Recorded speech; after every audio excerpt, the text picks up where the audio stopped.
Alhamdulillahirabbil alamin hamdan katsiran thayyiban mubarakan fi asyhadu an la ilaha illallah wahdahu la syarikalah wa asyhadu anna Muhammadan abduhu wa rasuluhu la nabiyya ba'dah. Allahumma shalli ala nabiyyina Muhammadin wa ala alihi wa sahbihi wa mawalah. Rabbi shrah li sadri wa yassir li amri wahlul 'uqdatam min lisani yafqahu qawli wa ba'du. Yang terhormat Bapak Ketua PDM Wonosobo, yang semoga senantiasa dikucuri rahmat dan keberkahan dari Allah Ta'ala. Yang terhormat juga Ketua PDPM Wonosobo, yang juga semoga senantiasa dilindungi oleh Allah. Dan seluruh peserta kajian akbar yang hadir di Masjid Al-Arqam yang tidak bisa saya sebutkan satu persatu. Semoga Allah senantiasa meridhoi kita di dalam ketaatan kepadanya dan memberikan kita taufik atau pertolongan untuk senantiasa menapaki jalan tauhid dan jalan sunnahnya Nabi Shallallahu Alaihi Wasallam. Sahabat-sahabat AMM, Kokam dan juga seluruh jajarannya, pada kesempatan sore hari ini pengajian kita ini judulnya umum. Nah, jadi kita akan bicara apa saja gitu ya.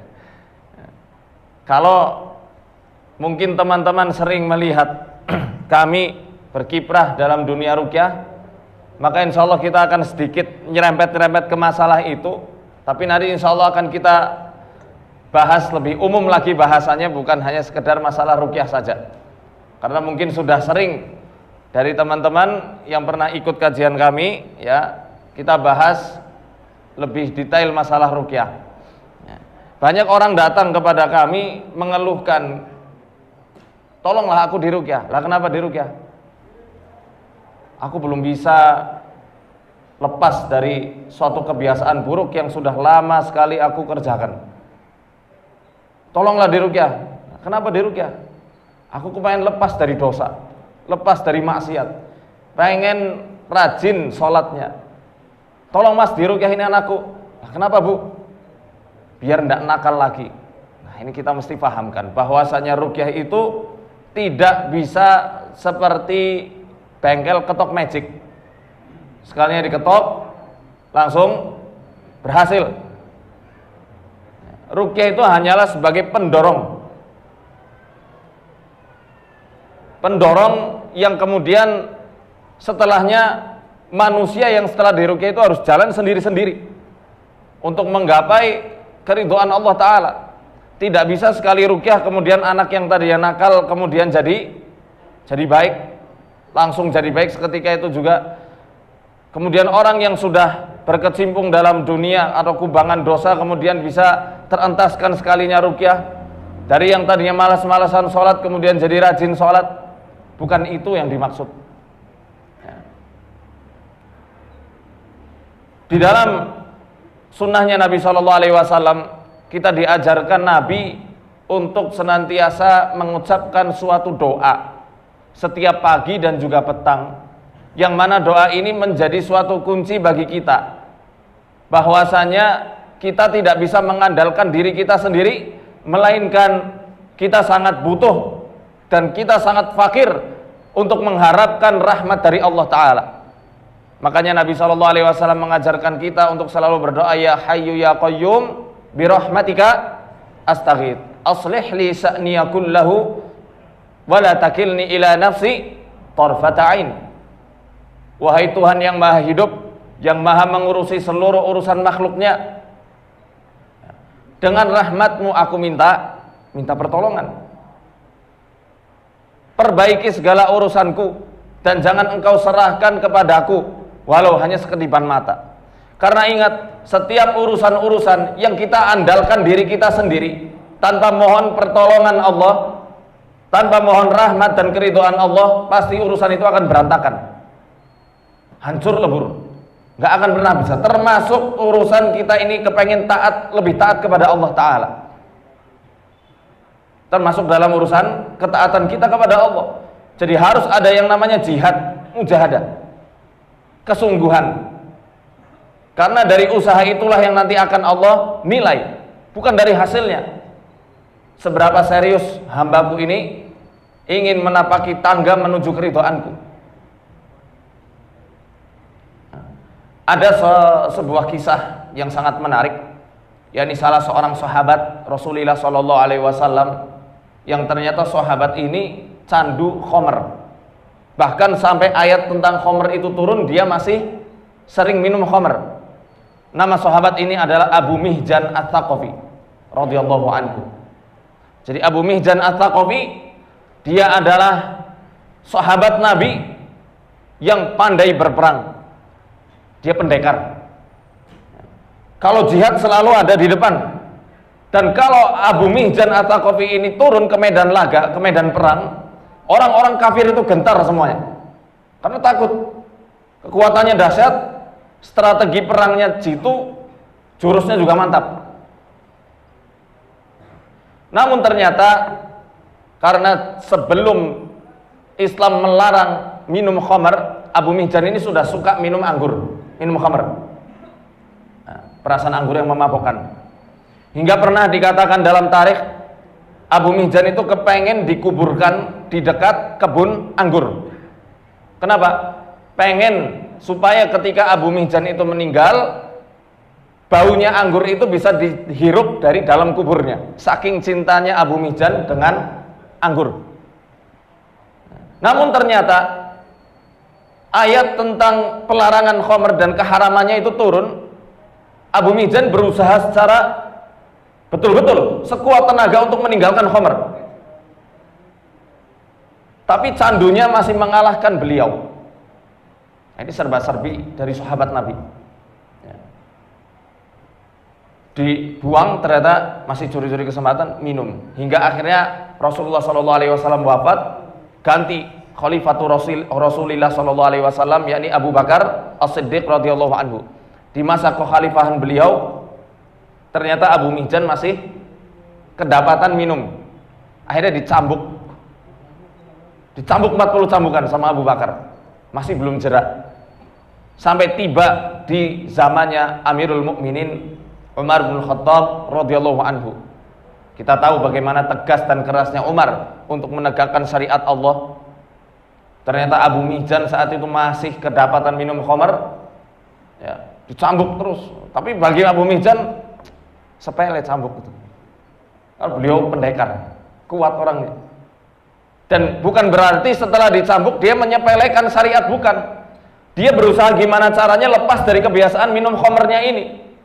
Tapi karena sudah terdominasi, ya, keinginannya untuk terus-menerus minum khamr karena kebiasaan lamanya, dia itu menangis dan senantiasa mengganti minum khamrnya ini dengan amalan-amalan soleh, yang dengan amalan soleh itu dia berharap Allah menghapuskan dosa-dosa yang lalu. Makanya Abu Mihjan ketika jihad itu selalu ada di barisan depan. Kenapa? Pengen mati syahid. Tapi qadarullah, ya, Allah belum menakdirkan Abu Mihjan mati syahid. Jadi dia bercita-cita mati syahid biar terpenggal lehernya supaya Allah ampuni dosa-dosanya. Pokoknya kalau ada ekspedisi jihad, dia harus datang dan nomor 1 ada di barisan depan. Untuk apa? Untuk menunjukkan bahwasanya beliau itu benar-benar pengen tobat, benar-benar pengen lepas dari kebiasaan minum khamrnya ini. Tapi qadarullah selalu musuh yang justru kocar-kacir sama Abu Mihjan. Di zaman kekhalifahan Umar bin Khattab ada ekspedisi pembebasan Imperium Persia. Ya. Di perang Qadisiyah, Abu Mihjan masih kedapatan minum, sehingga dia tidak diikut sertakan dalam jihad pembebasan Persia saat itu, penaklukan Persia.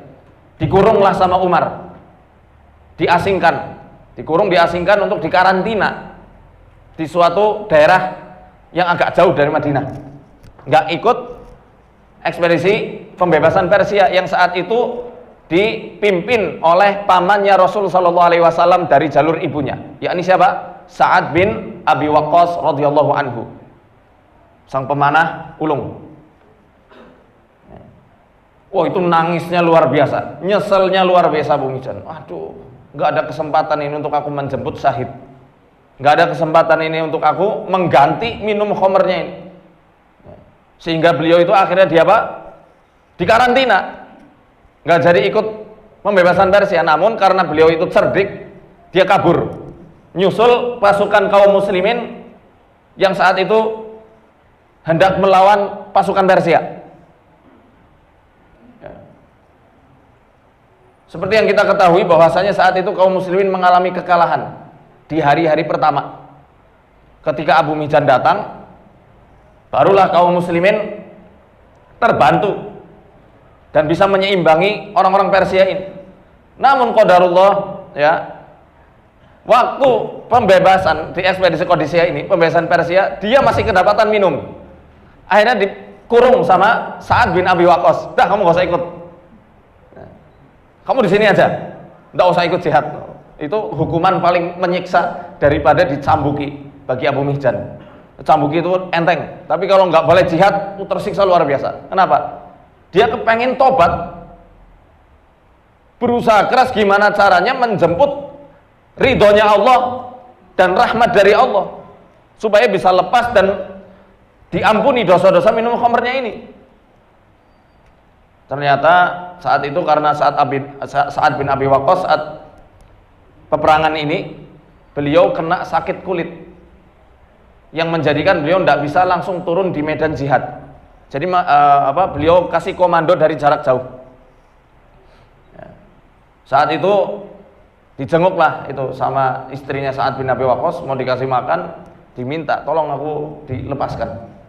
Aku janji, pokoknya setelah ini aku mau tobat betul-betul, nggak mau minum lagi.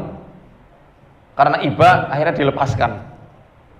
Nah, nunggangi kudanya Sa'ad bin Abi Waqqas. Karena beliau lihat dari tempat yang tinggi, itu kok kayak kudaku ya. Dan gaya perangnya kayak gaya perangnya Abu Mihjan. Oh, ternyata betul, dicek di penjaranya Abu Mihjan sudah tidak ada. Itu ikut perang itu. Dan Masya Allah, rahmat Allah itu turun di saat beliau ikut pembebasan Persia ini. Setelah itu candu khamrnya hilang sama sekali. Bayangkan berapa tahun beliau itu terkurung dalam kemaksiatan. Beliau pengen tobat tapi masih dikalahkan dengan hawa nafsunya. Pengen tobat tapi masih dikalahkan sama hawa nafsunya, dikalahkan dengan candu khamrnya. Sampai akhirnya datang rahmat Allah. Dan sosok Abu Mihjan sengaja Allah tampilkan sebagai gambaran dan teladan untuk umat-umat setelahnya. Bahwasanya kamu wahai para pemuda, kalau sampai sekarang masih memiliki candu-candu dan kebiasaan buruk, jangan pernah putus asa dari rahmat Allah. Jangan seperti iblis. Sekalinya dosa, dia anggap jat dirinya sendiri, aku makhluk terlaknat. Akhirnya dia putus asa dari rahmat Allah. Sama saja menghina Allah. Sebesar dosa kita, ya, dosa kita sebesar apapun masih besar rahmatnya Allah Ta'ala. Maka optimislah. Tapi jangan menjadi orang yang maghrur, jangan menjadi orang yang tertipu. Apa yang dimaksud tertipu di sini?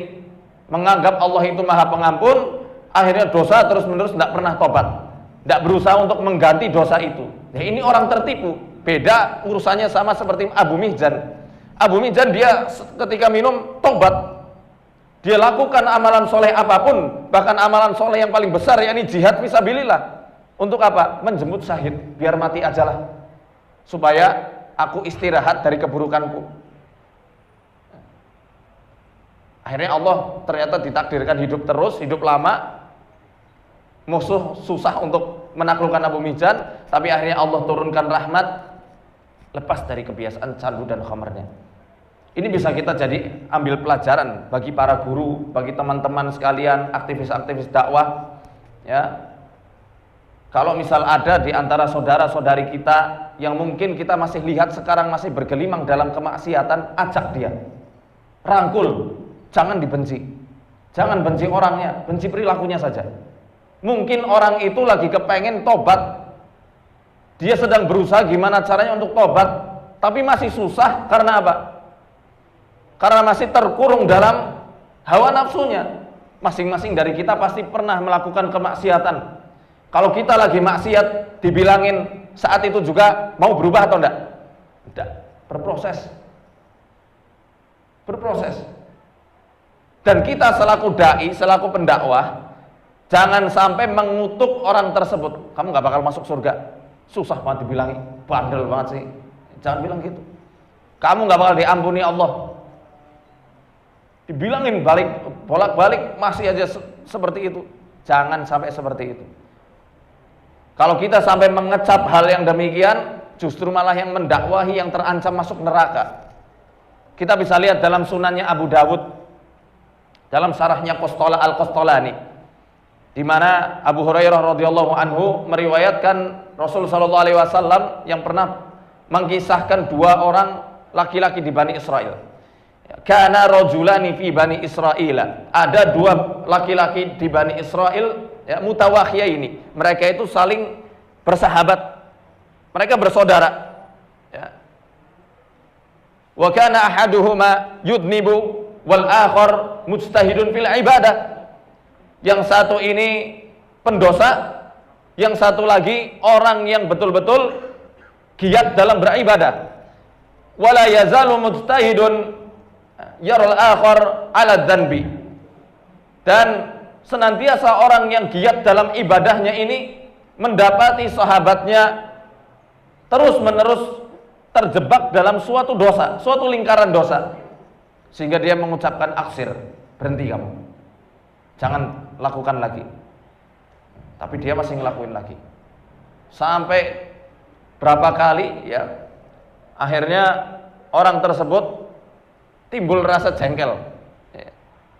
Orang kalau dibilangin terus-menerus pasti ada rasa jengkel, apalagi kalau masih dalam lingkaran kemaksiatan. Khallini wa rabbi, biarkan ini antara aku dengan Tuhanku. Ibaratnya dia mengatakan, aku tuh lagi berusaha untuk lepas, kamu jangan ngomong terus. Ya. Abu'aita alayya raqiban, apakah engkau diutus untuk menjadi pengawas bagiku? Ternyata yang dakwahi ini emosi dia. Dia marah. Dia ucapkan, la yaghfirullahu lak, la yudkhilukallahu aljannata. Kamu enggak akan diampuni sama Allah. Kamu enggak akan masuk surga. Saat itu juga faqabatu arwahahuma. Dua roh orang ini diambil semuanya sama Allah. Fajtama'a 'inda rabbil alamin. Mereka itu berkumpul di hadapan Rabbul Alamin, di hadapan Allah Ta'ala. Allah berfirman, nanyai sama orang yang giat ibadahnya ini, akunta bi'aliman au kunta ala ma fi yadi qadiran. Kamu yang gemar ibadah, apa kamu tahu terhadap diriku? Apa kamu punya kuasa terhadap sesuatu yang ada di dalam genggamanku? Istilahnya, kok kamu lancang banget sih mendahuluiku untuk menetapkan seseorang gak akan masuk surga, sedangkan rahmatku ini besar. Akhirnya Allah Ta'ala berfirman kepada orang yang sering berdosa itu, udkhulul jannata birahmati. Kamu, orang yang sering ngelakuin dosa, masuklah kamu ke surga dengan rahmatku.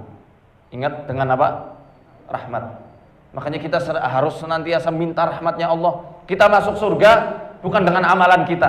Amalan kita menjadi pendukung, tapi yang harus kita minta setiap hari adalah rahmat dan ridhonya Allah. Karena tanpa rahmat Allah, orang yang usahanya dalam ibadah itu luar biasa besar pun akhirnya Allah tolak. Kenapa? Yaitu dikembalikan di urusannya sendiri.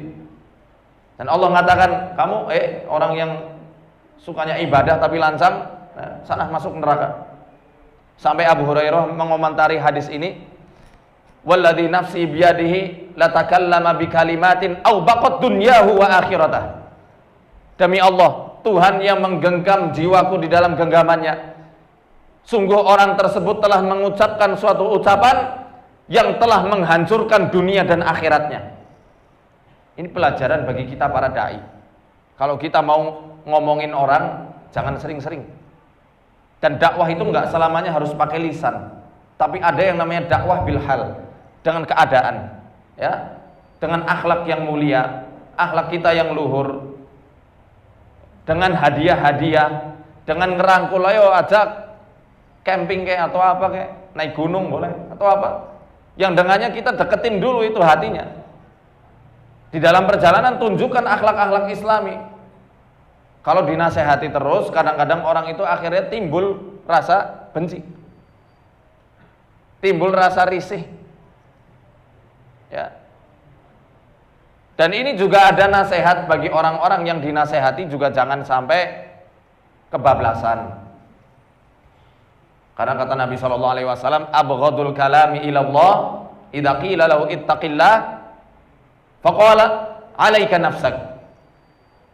Ucapan yang paling dibenci Allah apabila diucapkan kepadanya ittaqillah, bertakwalah kamu sama Allah. Kemudian dia malah mengucapkan urus dirimu sendiri. Ini juga tidak benar. Maka posisi kita ada di tengah-tengah. Baik orang yang menasehati atau dinasehati harus saling mengerti keadaannya masing-masing. Jangan-jangan orang yang kita dapati dalam kemaksiatan itu dia sedang berusaha gimana caranya dia itu seperti Abu Mihjan. Ada amalan-amalan tersembunyi yang dia sembunyikan dari penglihatan orang lain. Hanya dirinya saja, hanya Allah kemudian dirinya saja yang mengetahuinya. Sebagai bentuk kesungguhan, bukti kesungguhan dirinya pengen tobat, tapi masih susah, masih dikuasai hawa nafsunya. Kita tidak tahu kapan rahmat Allah itu turun. Bimbing dia, rangkul, ya. Tapi jangan vonis, jangan anggap dia itu hina. Karena kita tidak tahu, jangan-jangan di hari kiamat derajatnya itu lebih mulia daripada kita. Ya. Dia mungkin terlihat di pandangan orang sebagai pendosa, namun ternyata memiliki amalan-amalan ringan, amalan-amalan tersembunyi yang dia dawamkan, yang dia istiqomahkan, yang menjadi wasilah atau perantaraan Allah mengantarkan dia ke dalam gerbang husnul khotimah. Apa husnul khotimah? Akhir kehidupan yang baik. Adapun orang yang seperti kita, jangan-jangan kita tahu bagaimana bobroknya kita dalam keadaan sendiri.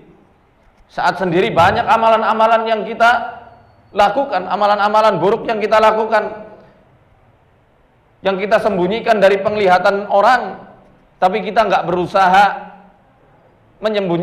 kita nggak berusaha menghormati Allah selaku Rabb, Tuhan yang kita maksiati. Itu bisa hangus. Ingat, ada suatu keadaan, ya ini keadaan sendiri ini, keadaan kesendirian, keadaan kholwat. Kholwat bukan maksudnya laki-laki dengan perempuan, tidak, tapi keadaan kita dalam sendiri kita, ya, yang menjadi penentu kita. Kalau kita mau lihat hakikat diri, sudah sampai mana perilaku kita, lihat apa yang kita lakuin waktu sendiri. Itu hakikat diri kita. Lepas topeng kita itu. Saya bisa bertopeng seperti ini di hadapan antum, ya. Antum lihat saya sebagai ustadz, tapi kalau saya sendiri, hanya Allah yang tahu gimana buruknya saya, dan Allah masih tutupi sehingga mungkin antum takjub sama saya, atau mungkin antum takjub satu sama lainnya. Allah masih tutupi dengan topeng-topeng kita di kala ramai.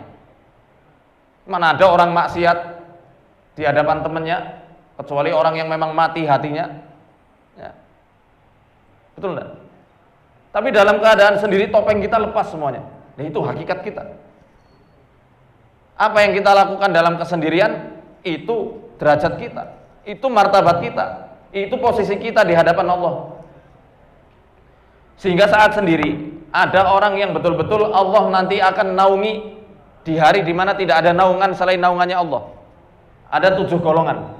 Di antaranya, rajulun dzakarallaha khalian fafadhat ainah. Seorang laki-laki yang berzikir kepada Allah dalam keadaan sendiri sampai berlinang kedua air matanya, takut sama Allah. Itu sendiri. Yang kedua, suatu kaum, kelompok. Ini hadis riwayat Ibnu Majah, diriwayatkan juga Abu Dawud dan An-Nasai. Rasul sallallahu alaihi wasallam bersabda, "A'lamanna aqwaman min ummati ya'tuna yaumal qiyamati bihasanatin amthal jibali tihamat baydha." Aku betul-betul mengetahui suatu golongan, suatu kaum dari kalangan umatku yang kelak di hari kiamat akan datang dengan banyak sekali kebaikan-kebaikan yang mana kebaikannya itu menyamai besarnya gunung Tihamah yang putih. Antum mau tahu gunung Tihamah itu seperti apa? Googling nanti. Besar sekali. Kalau di Wonosobo gunung apa? Islah kalau di Jawa gunung Slamet itu mungkin. Gunung Slamet kalau di Banyumas, Wonosobo gunung Sindoro Sumbing. Sebanyak itu tuh. Dia bawa kebaikan-kebaikannya di hari kiamat bersinar terang. Ya. Tapi ternyata faja'alahu Allahu haba'an mansura. Allah menjadikan amalan-amalan itu seperti debu yang berterbangan, hangus semuanya. Oh, para sahabat saat itu gusar. Ngeri sekali. Kebaikan sebanyak itu kok bisa hancur tuh, kenapa wahai Rasul? Sifhum lana jillahum li alla nakuna minhum wa nahnu la na'lam. Wahai Rasul, tolong berikan kami kabar mereka. Gimana sifat-sifat mereka supaya kami tidak termasuk bagian dari mereka sedangkan kami tidak menyadarinya. Maka kata Nabi sallallahu alaihi wasallam, ya, hum min jildatikum wa min ikhwanikum wa ya'khuduna minal laili kama ta'khudun. Mereka itu adalah dari bangsa kalian, dari saudara kalian sesama muslim. Mereka juga mengambil bagian malamnya sebagaimana kalian pun mengambil bagian malam kalian. Ya. Walakinnahum aqwamun idza khalau bimaharimillahi intahakuha. Tapi mereka itu adalah suatu kaum yang kalau mereka bersendiri dengan apa-apa yang Allah haramkan, mereka berani menjamah perkara-perkara yang haram itu. Allah hanguskan. Makanya Ibnu Rajab Al-Hambali dalam kitab Jami'ul Ulum wal Hikam, beliau mengatakan, inna khatimatas su takunu bisababi dasisatin batinah la yattali'u 'alaiha an-nas. Kebanyakan su'ul khotimah itu terjadi. Su'ul khotimah itu kebalikan dari husnul khotimah. Akhir kehidupan yang buruk. Akhir kehidupan yang buruk kebanyakan terjadi karena sebab-sebab dosa-dosa yang tersembunyi, yang sering dilakukan dan tidak pernah terlihat oleh manusia lainnya. Kita mungkin dicap bertakwa sama orang lain, dicap bertakwa sama banyak orang, tapi Allah, Tuhan yang maha mengetahui bagaimana kemalasan kita dalam ibadah. Allah, Tuhan yang maha mengetahui bagaimana lancangnya kita ketika dalam keadaan sendiri. Allah, Tuhan yang maha mengetahui bagaimana sikap kita yang melampaui batas saat kita sedang bermaksiat. Kalau kita sedang dalam keadaan beriman, mintalah selalu sama Allah, Rabbana la tuzigh qulubana ba'da idh hadaitana wa hab lana min ladunka rahmah. Ya Allah, jangan Kau gelincirkan hati kami setelah Engkau berikan hidayah kepada kami. Jangan gelincirkan ya Allah. Ya muqallibal qulub, tsabbit qalbi ala dinik, tsabbit qalbi ala ta'atik, tsabbit qalbi ala mahabbatik. Wahai Tuhan yang maha membolak-balikan hati, tetapkan hati kami ya Allah dalam ketaatan kepadamu, dalam kecintaan kepadamu, supaya tidak tergelincir. Antum tahu kenapa jantung dalam bahasa Arab disebut kolbu? Al-kolbu itu apa? Kolbu artinya apa? Jantung. Kolbu itu artinya jantung. Kalau hati, liver dalam bahasa Arab namanya al-kabdu. Itu kabdu. Ya, liver. Jantung ini kolbu. Kenapa dikatakan kolbu? Karena keadaannya terbolak-balik. Ya makanya ya muqallibal qulub. Wahai Tuhan yang membolak-balikan hati. Hati kita kan kebolak-balik kadang-kadang. Sekarang beriman, bisa jadi besok beriman lagi. Ya, janganlah kalau kafir, waliyadzubillah. Ya. Sekarang lagi happy, nanti tiba-tiba sedih. Sekarang riang, nanti marah-marah. Selalu berbolak-balik, namanya kolbu. Kalau tergelincir, ya wassalam sudah. Makanya ini penting kita minta rahmat Allah, minta hidayah dari Allah, supaya apa? Diberikan ketetapan iman Islam kita hingga akhir hayat, ya. Hingga akhir hayat kita. Kita dalam sholat Al-Fatihah 17 kali dalam sholat kita, ya, dalam sehari, belum lagi dengan sholat-sholat sunnah yang lainnya. Ihdinas siratal mustaqim artinya apa? Tunjuki kami. Itu orang-orang orientalis, para liberal, kamu gak usah sholat, orang sholat itu masih sesat. Lah kenapa? Itu buktinya selalu minta diluruskan sama Allah. Berarti orang sholat masih bengkong. Nah ini bahlul. Ini kita jangan sampai termakan subhat-subhat yang demikian. Ihdinas siratal mustaqim. Ihdinas siratal mustaqim. Ihdi. Fi'il apa itu? Amr. Hidayah. Intinya minta hidayah, minta petunjuk. Saya sampaikan bahwasanya hidayah yang dimaksud dalam ihdinas siratal mustaqim menurut para ulama kan terbagi jadi 3. Ada hidayatul irsyad. Hidayatul irsyad alhamdulillah kita sudah punya. Hidayatul irsyad, hidayah Islam ini. Alhamdulillah kita sejak lahir Allah takdirkan kita lahir dari rahim seorang ibu yang muslimah. Bukan seorang bapak yang muslim. Nah iyalah, masa ada yang lahirnya dari rahim seorang bapak? Ya. Lahir dari seorang ibu yang muslimah. Kita sudah dapat ini. Tapi ingat, nggak semua orang muslim Allah berikan hidayah taufik dan tasbit. Hidayah taufik ini hidayah pertolongan. Berapa banyak orang yang muslim KTP-nya belum pakai jilbab? Banyak? Berapa banyak KTP-nya muslim untuk puasa Ramadan aja berat? Nggak tuntas 30 atau 29 hari. Banyak nggak? Betapa banyak orang muslim untuk baca Quran susah, berat, ngantuk. Betapa banyak orang muslim untuk sholat jamaah susah, untuk sholat 5 waktu pun susah, sholat malam susah, sodakoh susah. Nah susah semuanya bagaimana? Makanya kita butuh yang namanya hidayah taufik, hidayah pertolongan. Ini perlu kita minta, jangan malah minta ke peruqyah. Nah, Pak peruqyah, tolong ruqyah saya biar dapat biar rajin sholat. Jangan. Kita pun makhluk sama, butuh taufik dari Allah. Minta sama Allah ketika sholat kita.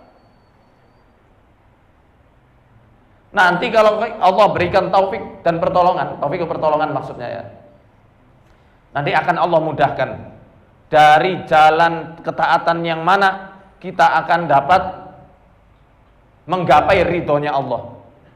Ternyata dari jalan menghafal Quran, dari jalan membaca Quran, dari jalan sodakoh, dari jalan sholat malam, dari jalan membantu orang. Kita tidak pernah tahu. Ada kaum muslimin yang mudah untuk sholat malam, susah untuk bersodakoh. Jadikan amalan sholat malam ini sebagai amalan andalan dan untuk meminta rahmat dari Allah. Banyak orang muslim yang mudah untuk sodakoh tapi susah baca Quran. Jadikan sodakoh ini sebagai amalan andalan antum. Untuk apa? Menggapai ridhonya Allah. Ya. Minta rahmat Allah, minta ketetapan iman. Ada orang yang sholat tahajudnya ringan, tapi untuk apa? Untuk bantu orang lain masih susah karena fisiknya lemah. Ada yang puasanya mudah, tapi untuk sodakoh susah. Nah ini kita minta sama Allah. Tahu kisah pelacur yang masuk surga? Kisahnya masyhur. Pasti sering dengar dari para guru ngajinya. Dia pelacur, tapi Allah berikan pertolongan. Sehingga dengan amalan ringan yang dianggap remeh oleh orang lain, dia masuk surga dengan amalan itu. Apa amalannya? Kemana? Ngasih minum anjing, ngasih minum segawon. Masuk surga dia berkat amalan itu. Makanya kita tidak pernah tahu rahmat Allah itu turun di amalan kita yang mana. Minta taufik dari Allah. Baru setelahnya ada hidayah tasbit. Hidayah tasbit adalah hidayah ketetapan iman Islam.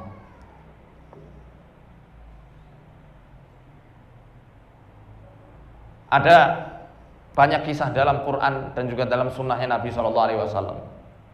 Betapa banyak umat-umat terdahulu yang mereka itu semasa hidupnya sebelum dia ajal sangat terkenal ketakwaannya, sangat terkenal kesolehannya. Namun ternyata ketika meninggal mati dalam keadaan kafir, imannya tertanggal. Kenapa? Lepas, nggak ada jaminan. Ya. Seperti yang Allah firmankan dalam surat Al-A'raf di juz 9, walau syi'na la rafa'nahu biha walakinnahu akhlada ilal ardi wattaba'a hawa famataluhu kamathalil kalbi in tahmil alaihi yalhad aw tatruku yalhad. Ini kisah tentang seorang pendeta Bani Israel namanya Bal'am bin Ba'ura dalam tafsir Quranil Azim karya Ibnu Katsir rahimahullah ta'ala. Kalau kami inginkan, kami kehendaki, kami akan angkat derajatnya dengan ayat-ayat yang telah kami ajarkan untuk dia. Tapi dia lebih cenderung mengikuti hawa nafsunya, terperosok masuk ke dalam bumi. Maka permisalannya seperti anjing. Apabila dihalau dia ngulurkan lidah, dibiarkan juga tetap ngulurkan lidahnya. Bal'am bin Ba'ura di dalam kitab Muwatta'nya Imam Malik dikatakan kalau dia berdoa sama Allah, niscaya doanya pasti akan mustajab. Langsung diijabahi sama Allah, nggak bakal ditolak. Saking soleh dan alimnya Bal'am bin Ba'ura, tapi matinya dalam keadaan kafir. Kenapa? Dia tergiur iming-iming duniawi, suruh doakan keburukan Nabi Musa alaihi salam, hingga akhirnya lidahnya itu ditarik, terjulur, mati dalam keadaan hina, tertanggal keimanannya. Ada juga delegasi sunnah yang dikirimkan di masa Khalifatul Rasulillah Abu Bakar As-Siddiq radhiyallahu anhu, yang mana kata Nabi SAW ada sekitar beberapa sahabat duduk bersama beliau. Nabi mengabarkan, kelak ada di antara sahabatku yang ada di hadapanku ini yang menjadi musuh Islam dan mati dalam keadaan kafir. Ternyata saat perang melawan Musailamah Al-Kadzab, sahabat-sahabat Rasulullah ini pada gugur, hanya tersisa 2 orang, Abu Hurairah radhiyallahu anhu dan Rajal bin Unfuwah. Sampai Abu Hurairah ini harap-harap cemas, ya Allah, jangan sampai yang dikabarkan Rasul itu adalah aku, jangan sampai aku, ya Allah, jangan sampai aku. Ya kan berarti tinggal 2. Akhirnya ternyata yang yang mati dalam keadaan kafir ini si Rajal bin Unfuwah. Padahal dia itu adalah orang yang cerdas, orang yang pertama-tama mendakwahkan Islam, bahkan untuk mendakwahi Musailamah Al-Kadzab, karena saking pintarnya Rajal bin Unfuwah. Tapi sekali lagi tergiur sama hawa nafsunya, akhirnya dia membelot dan membela Musailamah Al-Kadzab. Ketika perang melawan kaum muslimin, mati dalam keadaan kafir. Ya, makanya ini kita tidak pernah tahu. Semoga Allah senantiasa menjaga iman Islam kita hingga akhir hayat kita kelak. Dan semoga dengan amalan-amalan kita bergabung di Persyarikatan Muhammadiyah ini, ya, kita beramal soleh untuk membangun Islam dan muslimin, berpartisipasi dalam menjayakan Islam dan muslimin. Maka semoga dengan amalan ringan, dengan amalan ini amalan besar ya, dengan amalan ini menjadi perantara mengantarkan kita semuanya mati dalam keadaan husnul khatimah. Amin. Menjadi perantaraan Allah ampuni dosa-dosa kita. Amin. Dan menjadi perantaraan kita kelak semuanya reuni di surga tanpa harus mencicipi neraka. Amin amin ya rabbal alamin. Sekali lagi, malas ibadah, masih terkurung dalam kubangan kemaksiatan, solusinya bukan pergi ke peruqyah, gelar sajadah, wasta'inu bis sabri was shalah, ya, minta tolong dengan kesabaran dan sholat. Ketika baca Al-Fatihah, renungi betul, Allah itu jawab setiap untaian bacaan Al-Fatihah kita. Saat bilang ihdinas siratal mustaqim siratal ladzina an'amta alaihim, minta betul-betul, ya Allah, tunjukilah aku jalan yang lurus, berikan aku hidayah. 3 hidayah itu, ya Allah, Engkau telah berikan aku hidayah irsyad, hidayah Islam. Aku minta hidayah taufik pertolongan supaya aku bisa beramal soleh, mudah untuk melakukan ketaatan. Aku juga minta hidayah tatsbit, hidayah apa? Penetapan iman Islam, yakni jalan lurus yang Engkau karuniakan kepada orang-orang yang Engkau berikan nikmat. Siapa orang yang diberikan nikmat? Wa may yuti'illaha war rasul fa ulaika ma'al ladzina an'ama Allahu 'alaihim minan nabiyyin wasiddiqin wasyuhada'i wassalihin wa hasuna ulaika rafiqa. Yani orang-orang yang taat kepada Allah dan Rasulnya, ya kelak akan bersamai, dikumpulkan bersama para orang-orang yang saleh, orang-orang siddiq yang jujur keimanannya, bersama para syuhada, bersama para nabi. Mereka itulah sebaik-baik rafiq bagi kita kelak. Siapa orang siddiq? Orang siddiq adalah orang yang dia ngerti perkara-perkara haram, saat dia bisa melakukan kemaksiatan, dia tinggalkan kemaksiatan itu. Dalam kitab Manahiyus Syariah, dalam muqaddimahnya dikatakan, a'malul birri ya'maluhal barru wal fajir. Amalan saleh bisa dilakukan oleh orang yang saleh maupun orang yang pandir, orang yang durhaka. Wa amma tarkul ma'asi la ya'maluha illa siddiqin. Tetapi meninggalkan kemaksiatan tidak bisa dilakukan kecuali orang-orang siddiq, orang-orang yang jujur keimanannya. Abu Bakar As-Siddiq pernah mengatakan, ya, innallaha yaghfiru saghair, ya, fala tayasu, ya. Allah itu mengampuni dosa-dosa kecil, jangan kamu putus asa. Wa yu'adzibul kebalik. Innallaha yaghfiru al-kabair, ya, fala tayasu. Allah itu mengampuni dosa-dosa besar, maka janganlah kamu putus asa. Wa yu'adzibus saghair fala taghtarru. Tapi Allah juga mengadab atau menyiksa orang lantaran dosa-dosa kecil yang diremehkan, maka janganlah kamu tertipu. Paham ya? Semoga Allah jadikan kajian kita hari ini sebagai ilmu yang bermanfaat bagi diri kita, orang tua kita, dan guru-guru kita sekalian. Dan sekali lagi, semoga Allah hadiahkan surga kelak di akhirat, dan menjadikan hari terindah kita adalah hari di mana kita menghadap Allah dengan keadaan iman Islam, dan Allah telah mengampuni dosa-dosa kita semuanya. Amin amin amin amin ya rabbal alamin. Mungkin hanya itu yang bisa saya sampaikan pada kesempatan sore hari ini. Setelah ini ada acara tambahan. Bila tidak ada, mungkin kita tutup persiapan buka puasa. Ya, bila taufiq wal hidayah. Arsadani Allah hayyakum. Wassalamualaikum warahmatullahi wabarakatuh.